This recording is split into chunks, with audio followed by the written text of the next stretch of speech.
नमस्कार डॉक्टर साहब। नमस्कार।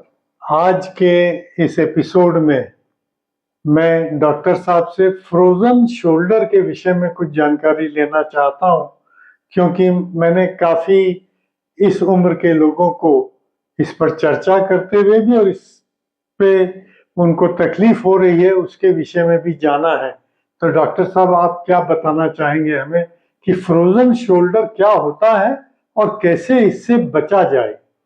देखिए, अगर एज ज़्यादा है और उस ज़्यादा एज में मसल्स ऑलरेडी कमज़ोर रहता है, तो आप अगर एक करवट बहुत लंबे समय तक सो रहे हैं या एक ही पोस्चर में बहुत समय तक बैठ रहे हैं, तो मसल्स और भी वीक होगा और उसमें क्या होता है कि स्प्रेन का खिंचाव, मसल्स में खिंचाव होने का या दर्द होने का चांसेस बढ़ जाता है।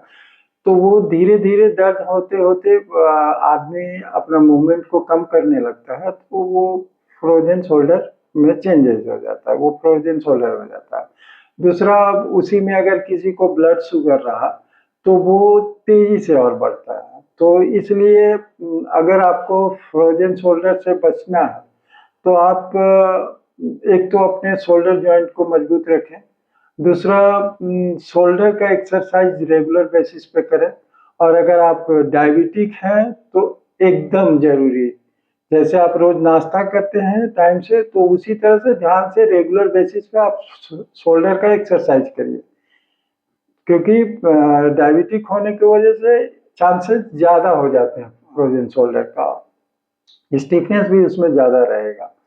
तो इसलिए आप से ये है कि आप रेगुलर बेसिस पे शोल्डर का एक्सरसाइज करें। कुछ नहीं तो आप हाथ को सीधा उठाएं 10 टाइम्स, साइड से उठाएं, इसको रोटेशन करें 10 टाइम्स, फिर ये करें, फिर हाथ को पीछे ले जाएं ऊपर की तरफ।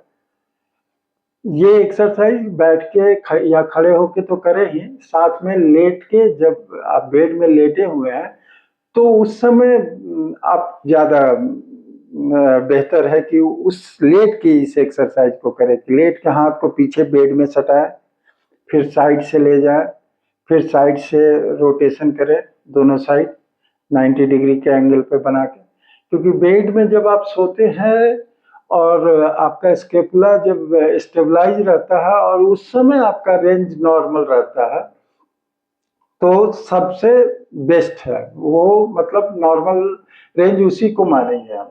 खड़ा होने पे तो स्केपुला फ्री होता है, तो उसमें आपको अगर फ्रोजन शोल्डर हल्का फुल्का है तो आप हाथ को पूरी तरह से उठा लेंगे, आपको पता भी नहीं चलेगा कि मेरा शोल्डर में फ्रोजन शोल्डर है और पेन भी नहीं होगा। लेकिन सो के अगर कर रहे हैं और तब आपका हाथ पूरी तरह से बेड में सट रहा है, तो आप समझिए कि फ्रोजन शोल्डर नहीं है, आपका रेंज ठीक है।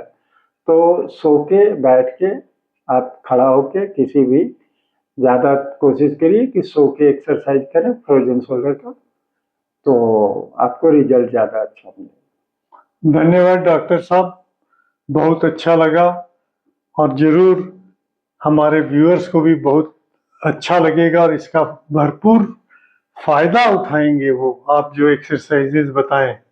फिर हमें जब मौका मिलेगा आपसे पुनः एक साक्षात्कार हम करेंगे और भी कुछ बीमारियों के विषय में जानकारी लेंगे। धन्यवाद।